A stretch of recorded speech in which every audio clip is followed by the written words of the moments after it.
This is Dr. Jeff Meldrum, and you're listening to the Paranormal Zone.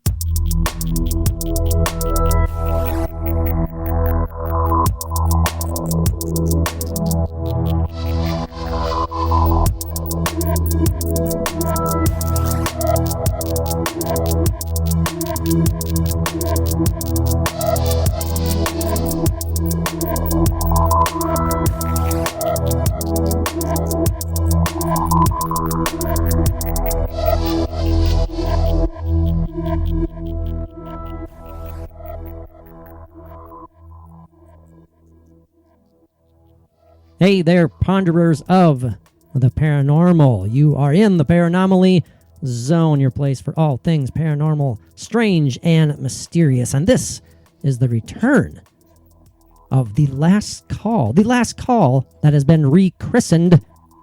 Mike, what has it been rechristened as? Come on, lay it on us. Terminal. We were going to say that we weren't going to emphasize the terminal. I just did. I know, but that's okay. That's okay. But the last call has ceased to be. He has gone on to join the choir invisible. It is no more. But hey, I skipped the introductions. My name is Patrick Koffenberg, and I am joined, as always, by my co-host with the ghosts, the paranormal poster boy himself. Well, I already told you all his name. His name's Mike. Michael Carbino. How you doing there, buddy? It's good to see you again. I've been posterized. Posterized, yeah. That's Yes. better than plagiarized and all that good stuff. So. Yeah, and pleasurized. Don't want that. Hell no. I don't know if that's a word, but it works for now. It works for now. But it's good to see you. Yeah. We haven't done a last call episode for quite some time because, yes, Mike was making fun of me before we recorded. It's like, well, then we'll go with terminal until you get sick of this one, and then you'll want to rename that one. I don't know. The last call just wasn't working for me, and I asked Mike his input, and we're settling on terminal. Terminal as in final. This is like kind of our final take, our final judgment of whatever topic we're diving into. Tonight, we have a good one, Mike. Yes, we do. Looking back through all of our old episodes, even going back to older Alternate Route podcast days, I was stunned to see that we never had a topic focused solely on the crystal skulls. We've never talked about that. That was kind of surprising to me. So yeah, and it's a great topic. I think so. It's definitely it definitely fits yay or nay, no shades of gray. That's for sure. Yeah. So I was just gonna say yay or nay. It definitely fits. Absolutely, I'm looking forward to it. It's the terminal episode or the terminal episodes are slightly different than the, I hate using this term as well, flagship podcast. You came up with that one. We're a little flagship. We're a little more kind of laid back, loose, I don't know. Depending on Mike's mood, perhaps vulgar, but we shall see how this one goes. Depends on how gaseous I am. A little gaseous, how loose-lipped we feel, but very opinionated, that's for sure. So, yay or nay, no shades gray coming up before this episode is over. But before we dive into the crystal skulls, Mike, briefly, I wanted to ask you about what you told me had happened. You didn't tell me what had happened. You said something. Yeah, it was like 2 days ago. I was sitting at my desk here, and my mic on the arm, that mic stand, whatever, it swings. So when I'm not using it, podcastigating. Did you do that when you're pleasurizing as well? Pleasurizing the podcastination. But anyway, I have it swung over towards my wall. Okay. Just a simple foot over and it's out of the way. So that's where that was. Nothing's touching it. Nothing at all. And next to myself over here, I have the complete works of Edgar Allan Poe, a very nicely leather-bound. Mike's getting visited by some messenger in the background. I know. What's happening? What is happening? What is that? Some device is sending Mike warnings. Maybe a storm is a brewing near Enderlin. Ooh, Mike looks like he's giving his dog a dirty look right now, and because you are talking to him. Mary's phone is keeps talking. Oh, damn Mary's phone! Damn it! But that's okay. But anyway, yeah. And then, so next to that, I have this it's like an 8-inch tall statuesque little figurine of Edgar Allan Poe. Right. Holding a black cat and a crow, or sitting on his, or raven, I should say, sitting on his shoulder. But he's got a skull for a face. It's really cool. I love it. But anyway, that's sitting there next to my Edgar Allan Poe, complete works, leather bound, beautiful book. Anyway, so are you stalling? All of a sudden, it seems like you're stalling for some reason. All of a sudden, my microphone, the arm of my microphone, something hits it extremely loud. It just does a loud bang. And I look over, it's a foot away from me, and it's shaking like something, like just really bad, like something really hit it hard. And my Edgar Allan Poe figure is gone. And it's like all I can figure, even trying to figure something logical, something non-paranormal, the only thing that I can come up with is that my Edgar Allan Poe statue flew against and hit my microphone arm. And because the statue is like a kind of a harder resin material, so it would make a loud noise if it hit anything. So this loud bang. 1 second here. 1 second. You said your only non-paranormal explanation is that your figurine is paranormal.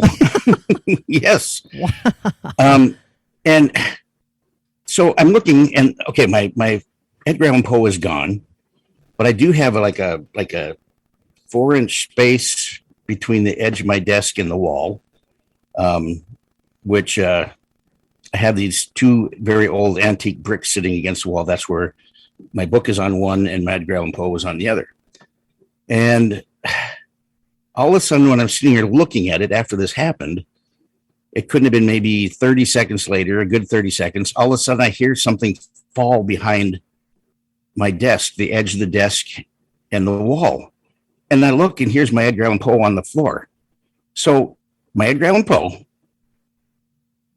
flew up, hit my microphone very hard, making it shake. And it didn't, it kept on bouncing because it got hit so hard. And then whatever happened, whatever void my Edgar Allan Poe got stuck in between the time it hit my microphone and it fell on the floor, I have no idea where that was. Holy crap, Mike. Now, it very, very bizarre, but I'm telling you this, honest to God truth, this is none of my gesture-ish bullshit. That's the third non-word. Really, yes, I know. I'm making up my own stuff as I go.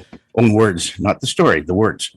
But yeah, it still blows my mind away because, there's just no way that this could, of course, physically lift off where I've had it sitting for quite some time, smash against my microphone stand, and disappear for 30 seconds before it hit the ground. When you without telling me what the story was before we started recording, you said it was almost like a kind of a violent, vibe to it. It was the way it hit my microphone, the arm of my microphone that is connected onto my desk.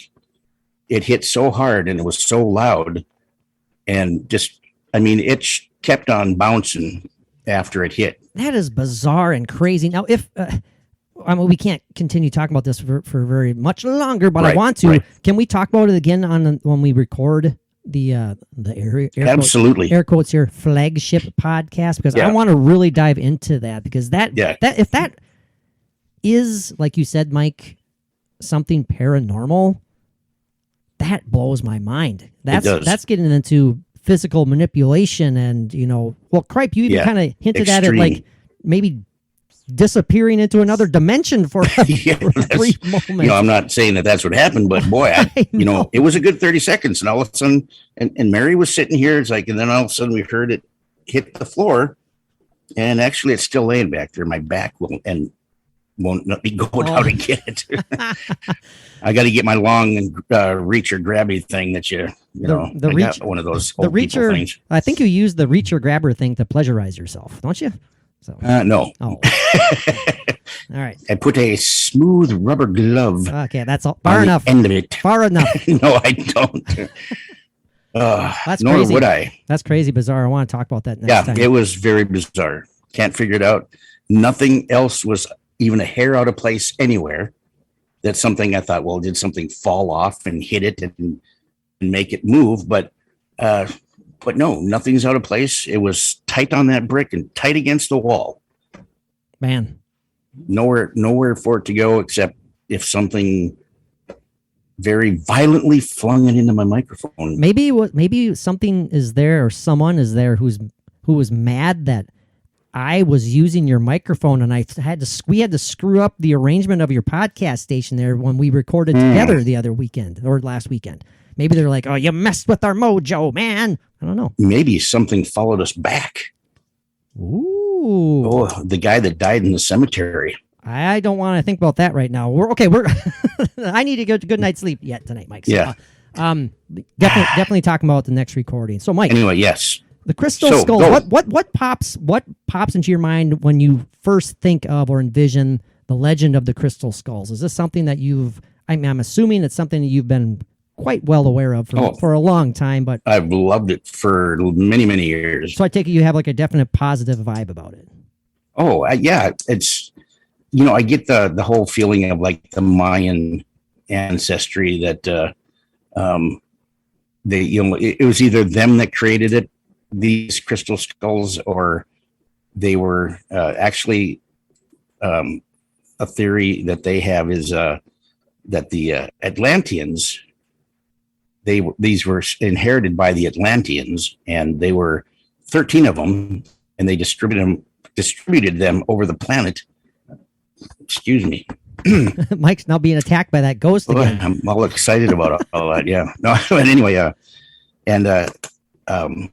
expecting that one day they will all be brought together. Uh-huh. And when they do, all of knowledge that they've recorded over all these millennia will be released, just like in a very fantastic movie. Oh, could you possibly be referring to Indiana Jones and the Kingdom of the Crystal Skull? Absolutely. Man, that's one of the first things that pops into my brain, obviously. But I'm kind of influenced simply because, cripes, I guess that did come out forever ago now too. The Indiana Jones, that was what, 2008 or something. That was a long time ago. And that movie got a lot of flack for being really wacky and crazy, and a lot of people hate it. I still find it's very enjoyable. I mean, it's Indiana Jones, for God's sakes. Well, I remember when you went to see it. I was living in Park Rapids at the time, and you went to see it, and you said, "Well, yeah, it was pretty good, but you're going to really love the last 15 minutes." What? Yeah. Oh, absolutely. Of course. Yeah. I love the whiny impersonation that you do of me. That's My name is Patrick. Press play. Stop. Just stop it right now. This isn't a retro and randoms episode, Mike. So you gotta calm down a little bit. By the way, we'd love to see you guys check out our Patreon exclusive podcast, Pop Culture Podcast, Retro and Randoms. Already getting some positive feedback for that. People have signed up. Yes, it has happened. We'd love to see you guys there. Man, Mike and I, we've got 3 episodes in the can released and an endless amount to come. We've had a blast so far. Any number of ideas are out there for us. Movies, music, TV. It's going to be a blast. So stay tuned. We'd love to see you guys there. Love to see you guys there. But yes, getting back to the Crystal Skull and the movie, I love the idea of it. I absolutely love the idea of it. The execution was, it could have been done a little bit better. I think it's definitely my least favorite Indiana Jones movie. But wait, we're not here to review movies. That's for Retro and Randoms. The concept is mind-blowing if you buy into that aspect of the crystal skulls, Mike, that these are actually, for lack of a better term, spaceborne, alien creations. As you said, someday when humanity is ready, these 13 skulls will come together to disseminate all knowledge. Everything will be bestowed. Everything will be clear. We will get it. We will understand it. And hopefully we will thrive from it. I like that concept. Yeah. And according to the movie, it's too much to handle. Yeah. Too cold to hold. Yeah. I said that. Well, you can imagine if it is real to that, that point of it is real, over all that time and all that history and knowledge from the Atlanteans that would be in mixed in with the that's been recorded in this crystal and everything after, it would be. Yeah, you just can't imagine how we would handle it. It'd be beyond our comprehension. Just to be clear, too, Mike is not referring to people who live in Atlanta. Just no. So we're clear there. So absolutely not. Now, some of these supposed connections to and from and behind and all that stuff to these crystal skulls involve supernatural powers, Mike, involve perhaps psychic abilities, perhaps healing abilities, any number of positive, quote unquote, new age beliefs. Maybe they're coming to form here through these crystal skulls. That's a whole nother conversation altogether. I mean, because I get it, and I know you believe in too, Mike. Some people think this is crazy, but the power of stones, the power of crystals of the earth. I mean, these skulls are made of quartz, and they are just meticulously crafted. One thing that I found interesting when I was doing some research into this, Mike, is that the majority of stuff that you find online is all negative and all poo-pooing it and saying it's it's ridiculous, and which is understandable. I get that. But there's also some stuff that totally dives into the supposed supernatural connections, supernatural abilities. Getting back to like the power of nature, the power of earth, the power of stone, the power of rock. I mean, my gosh, I used to have, I still have them. I used to walk around with shaman stones in my pockets, Mike, and thoroughly believing in like the healing, kind of psychic calm that they could potentially bring. Yeah, I have a pair that I think very highly of. Didn't I give you those shaman stones? I don't want to hear about the pair of stones that you think highly of, Mike. It's like, good God, again, save it. You're a sick man. Sick man. Hey, calm down. Okay, I will. This isn't a retro and randoms. Very good, Mike. Very good. One interesting thing that I found out. Sorry, I'm backtracking again.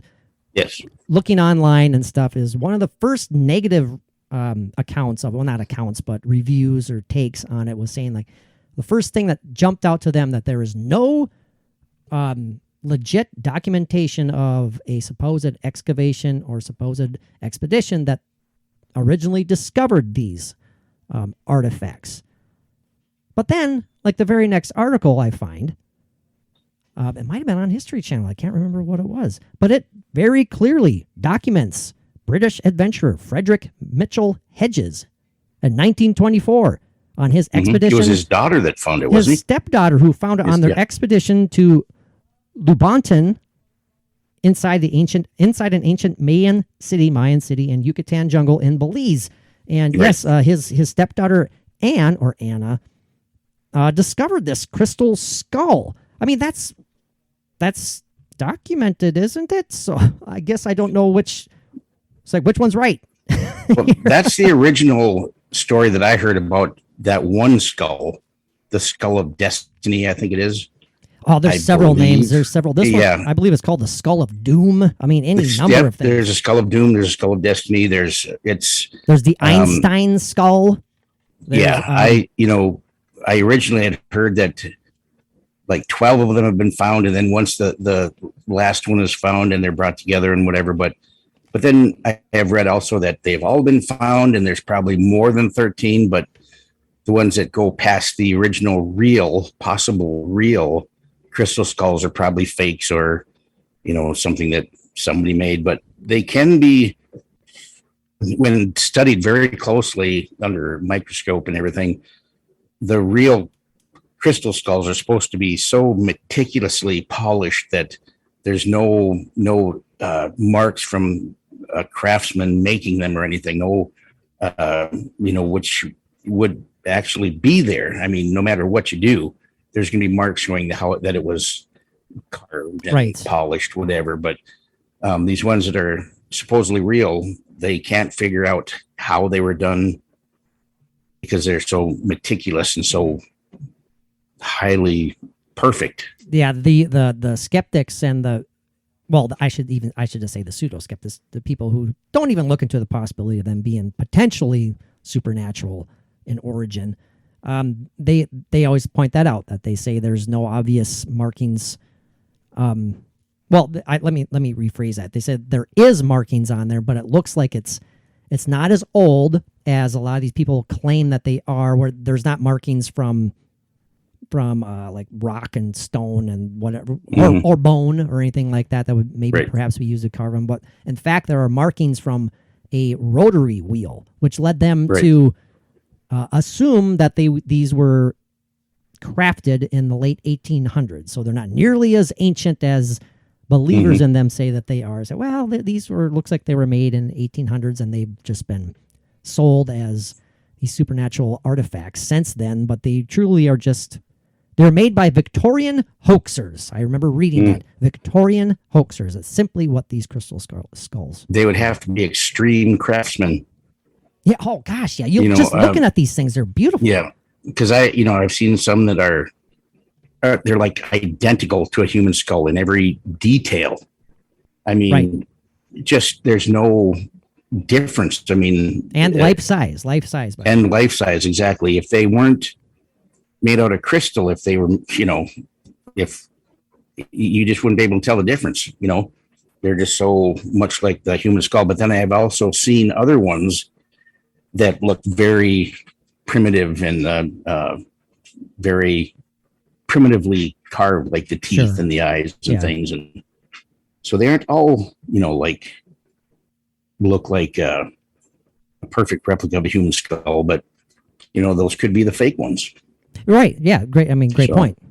Another thing that's up in the air with this, I keep saying legend, with this, the alleged supernatural powers of these crafts, of these artifacts, I should say, is the connection between any number of civilizations. We're going back, like you said, Mike, to perhaps Atlantis or any other ancient civilizations. We're talking about Mayans and Aztecs, Native Americans. There's all of these are basically kind of purportedly suggesting what we talked about earlier, like when these 13 skulls, the 13 real ones come together. We talked about that earlier today. I read that in both both Native American lore, Mayan lore, or it's so. What I want to ask you, Mike, is that if this is true, are these civilizations simply all interpreting the same thing, and that's why their interpretation is essentially the same? You get where I'm going there at all? I mean, the fact that it's the same suggests or lends a little bit of credibility to the myth behind it. It all comes back goes back to the original story, the original creation of these, and it's been handed down throughout the planet. I mean, all these different cultures in different areas, maybe that goes to where, these were distributed to different, I was saying, different parts of the planet, and as whatever tribes or cultures to be caretakers of each skull until that specific time when they're supposed to come together. One thing, I'm looking at my notes here. I want to get this book if it's still available. The 1954 memoir from the British adventurer Frederick Mitchell Hedges. It's called "Danger, My Ally." So, I when I was looking into this a little bit, some people were saying, well, old Fred was known to embellish a few things, and so we kind of take whatever he says with a grain of salt. He fancied the bourbon. Well, wait, we're not saying that here on the paranormal. No, we're not. We're not. He could very well have. One of the things that Frederick wrote about in his memoir was the supposed negative aspect of these skulls. The one in particular that they discovered, the skull of doom, which I believe that's what he labeled it. One of the alleged side effects, for lack of a better term, is anyone who dare to mock or laugh or put any number of negative connotations onto said skulls. Well, they were cursed. They were either cursed with sickness, they were cursed with financial disasters, or downright death. That's what Frederick's saying here. Herpes shankers. My gosh, any number, genital warts, all sorts of good stuff. Bunions. Hey, Mike knows it all too well with some of that stuff. But now, I never talked to the guy. I don't know him personally. I don't know his family personally. I know his stepdaughter Anne lived to be 100 years old, and to her dying day, she was supporting what her dad and herself had said all along, that yes, these had supernatural powers. Yeah. Now, were they just simply trying to sell tickets to their personal tour, because they traveled the world carrying these skulls with them? Yeah. Your take so far, Mike, before our final yay or nay shades of gray, no shades of gray.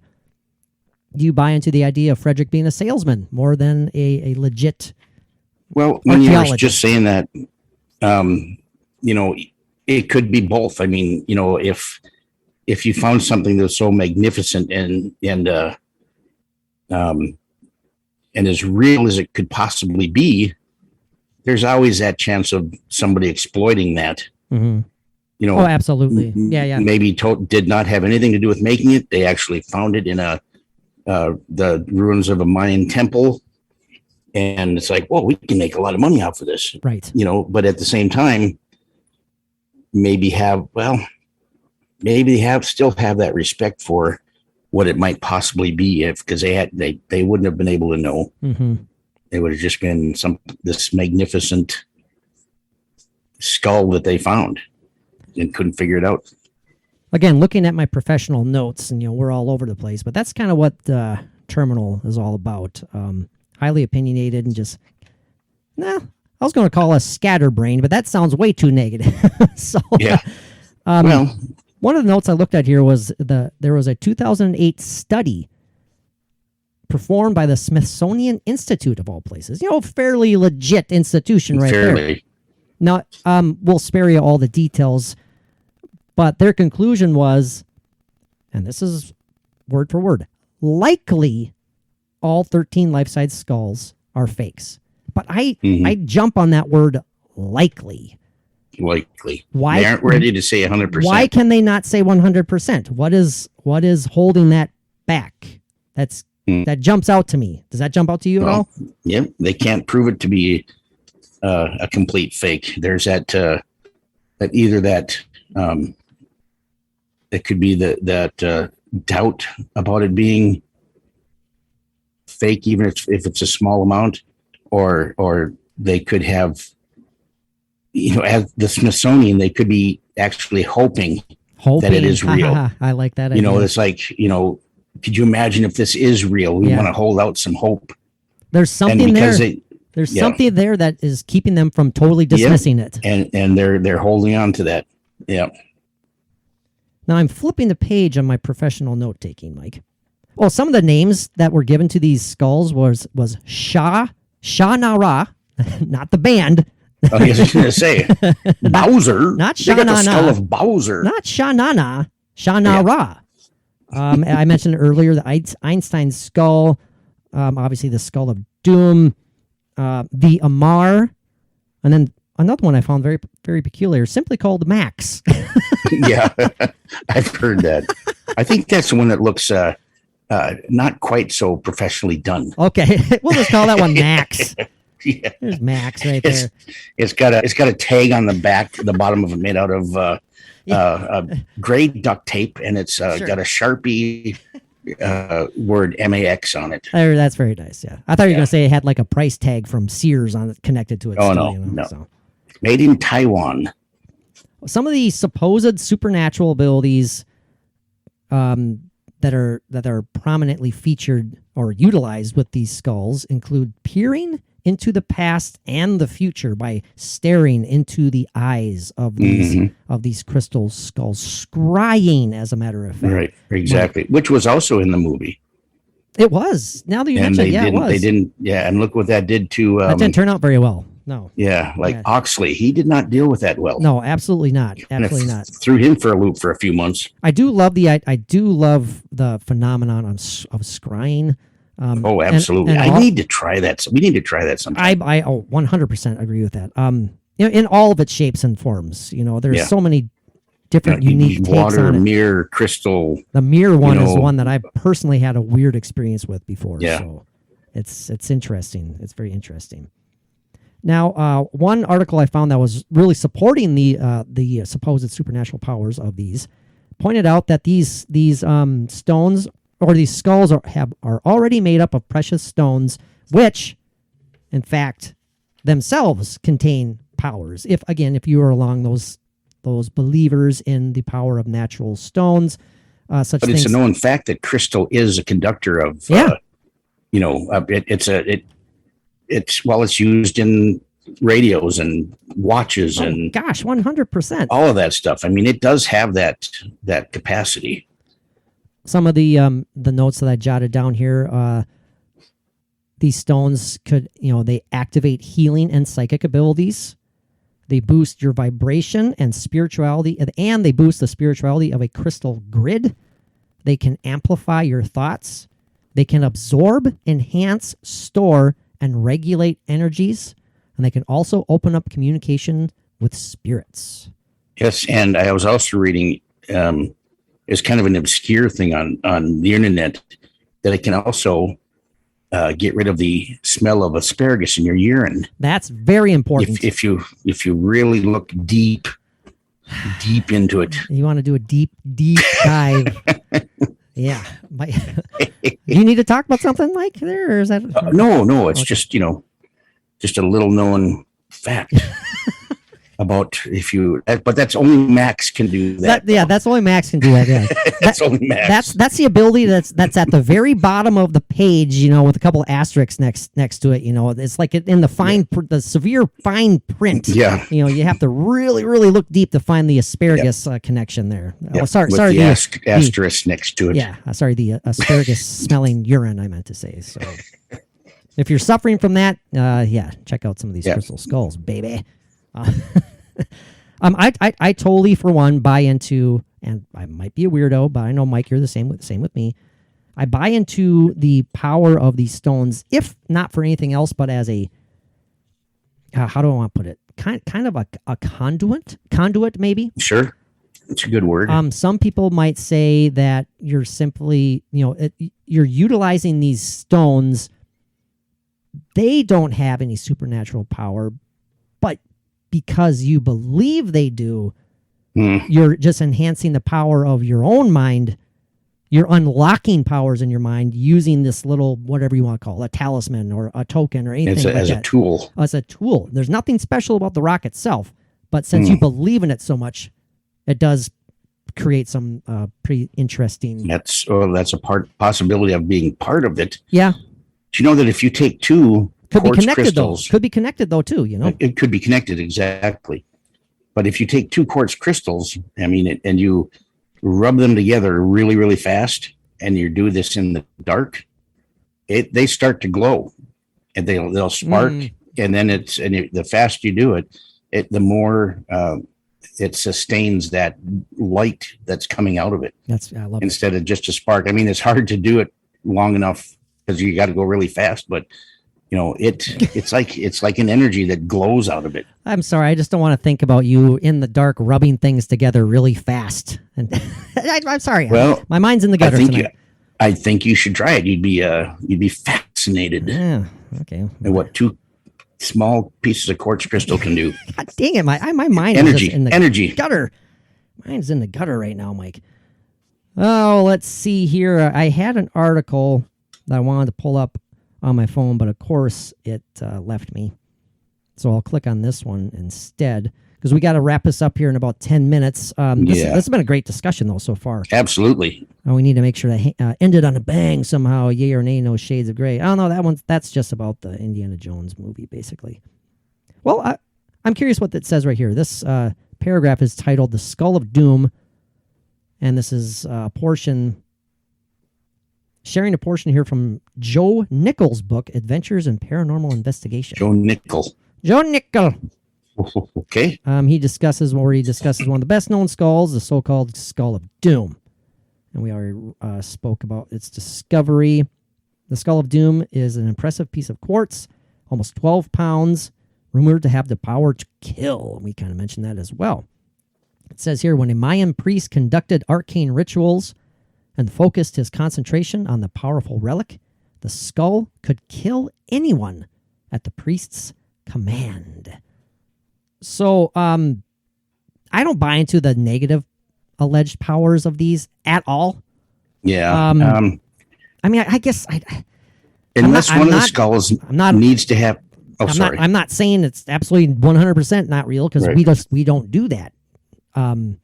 But I don't buy that one at all. So sorry, you were saying, Mike. Go ahead. But possibly, with these 13 skulls, everything has to be represented. Each one has a representation of something specific, and one of them might be a representation of negativity or bad or evil. Because there has to be that negative there. There has to be, it's just something that popped in my head as a possibility that has to keep that balance. To keep that balance of all of them together. When they all come together, all of these powers or energies that it has, whether it's the good, the evil, and everything else that would fit in that circle of 13. Man, that balance of all of those really. You'd think that one skull is just going, why me, man? Why do I have to be the bummer? Why do I have to bring everyone down? It's kind of sitting off in the corner of a cave by itself. Maybe that's Max. Is that Max? I don't know. I don't know. But I do want to quickly read this one piece here. Okay, now absolutely. When that first skull was found, or Hedges' stepdaughter, this is really interesting how they put this here. She was playing under a ruined temple when she saw a ray of light coming out of a skull. When she pulled it out, the 300 native workers who were working there knelt before her. No kidding. Interesting. I didn't see that anywhere. That's pretty intense if that's legit. Yeah, really, that's pretty interesting. Mike, do you believe here before we do our yay or nay, no shades of gray, we got to say yes, we believe, or no, we don't, because we have to make a decision here. And we do. It's terminal, man. Our thoughts are then terminal when it comes to this topic. Where do you kind of lean towards, though? I'm not without giving away your final decision. Do you believe that this is a man-made spiritual artifact that does have powers, or do you think it comes from outer space? Where do you lean when it comes to that? I am leaning towards a very, shall I say, divine origin, and that doesn't mean it comes from God. No, it does not at all. Or anything like that. Higher beings. Could it have been the Atlanteans? Possibly. Could it have been the Arcturians? Possibly. The Pleiadians or Pleiadians, as they also are called. The Carbnoians? Yes, that's it. The Carbnoians. By the way, we were tossing back and forth silly ideas of what are we going to refer to people who listen to the show. So, like Hulk Hogan has his Hulkamaniacs. It's like, Carbniacs. It doesn't quite roll off the tongue, but throw some ideas at us if you're listening. Patriarchs. Patriarch. That sounds kind of like a heart attack type thing. I don't know. If these crystal skulls did come from me, I can tell you how I made them. How? The uric acid that is in my gout-filled toes, as it crystallizes in my joints. That's where the crystal comes from. How do you extract that, Mike? How do you extract that so much and so often that you have enough to mold and shape and sculpt this beautiful skull? Got to take your shoe and your sock off and shake your foot real hard. Oh my God. I can't, what a gross vision right now. I'm just seeing all this stuff just exploding. Yeah, you should feel it. Yeah, that's very true. Very true. Keep you from walking. I'd rather envision grossness than to deal with that mumbo jumbo. That's just another one of Mike's several medical ailments that he has to deal with. But hey, Mike, you were a damn trooper though on our trek the other day. Yes. Man, I felt that. I know you did, but we did a heck of a hike into that that old church. And I want to talk about that along with our deep dive into your weird happening right there this last week. Yes. So on the flagship Paranormal Zone. I have a better way to refer to that. I just don't know what else to call it right now. Yeah, we'll do the whole lowdown on there, and everybody can get it all at once.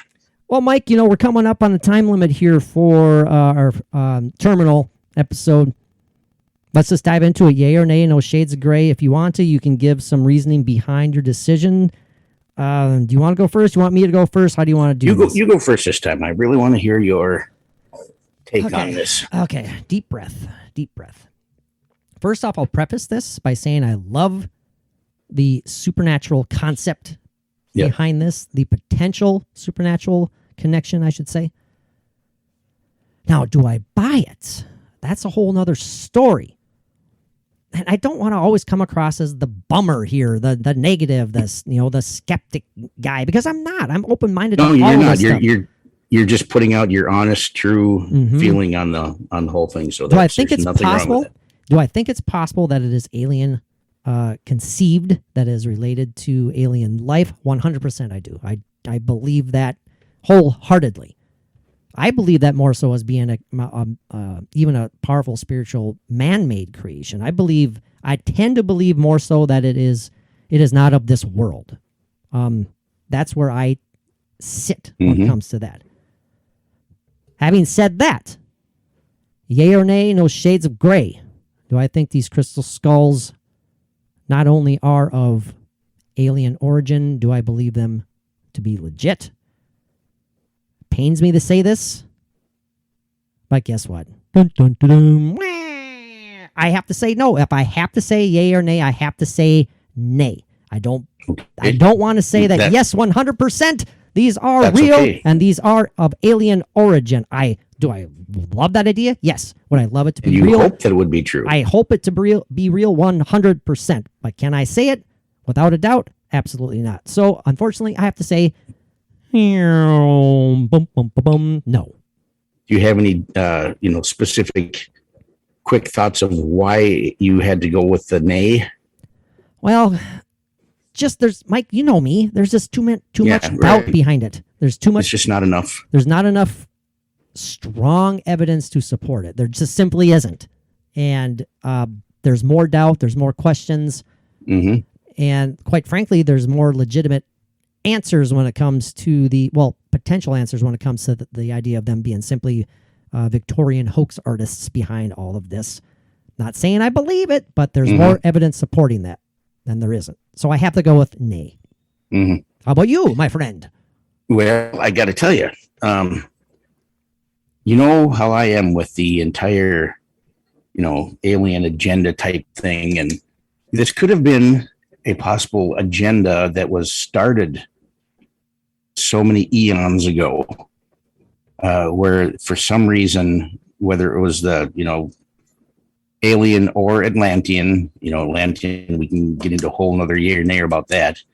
But, hell yeah. But wherever they may have came from that type of a beginning, I, of course, love that idea. They are the evidence that I take in and think over of how they were made, how they turned out, because we don't know exactly how they were made, but investigations that were done, what I feel in my bones, my skull, everything. I say yay for whatever reason or wherever they came. There's a reason that they were brought here and distributed around the planet and being found the way they have. And I just have to agree with that. Did you have say that faith? Did you say fondled the way that they have been, or found? Found. Okay. Foundled. Okay, I thought they were foundled. Okay, that's another. Mike has now created 7 different words for this episode alone. Write my own dictionary. He foundled himself while he was pleasurizing himself. So that was good. Good. So, computer. Long story short, Patrick says no, and Mike says yeah. Okay. So there you go. Good enough. Was this a decent episode, Computer Mike? Yeah. Good. Yeah. Oh, quick compare and contrast again. Go ahead, Mike. Yeah. All right. It's hard to tell the difference. Hard to tell the difference, isn't it? No. Oh, okay. Is it live or is it Memorex? Well, hey, Mike, thanks a lot for making the time to do this. This is a rare Wednesday night recording of the regular podcast. We usually do our interviews on Wednesdays and Thursdays. We didn't get a chance to do an episode this last weekend because, as we mentioned, we were off doing our own paranormal investigations, and we wanted the Jeff Meldrum interview to bleed over a little bit. That went awesome. Mm-hmm. That went great. Man, what a great conversation that was. Yeah. Hope you guys have checked that interview out. If you haven't, please do so. And we have not forgotten about the Paranormal Zone Patreon page at all whatsoever. We never will. More Patreon Paranormal Zone exclusive episodes come soon, believe me, along with the Retro and Randoms Patreon exclusive. Can't wait for the next Retro and Random. Absolutely not, man. That's going to be fun. We're diving into our love of three of them, three combinations: the 80s, horror, and movies with. Yes, none other than Jeff Goldblum classic, the Jeff Goldblum classic, The Fly, baby. So that's gonna be great. So we could do one on just Jeff himself. Probably, yeah, absolutely. Let's talk about Jeff. Hey, go ahead, bud. No, that's fine. That's fine. Go ahead. We're kind of weren't we kind of throwing around the idea of a possible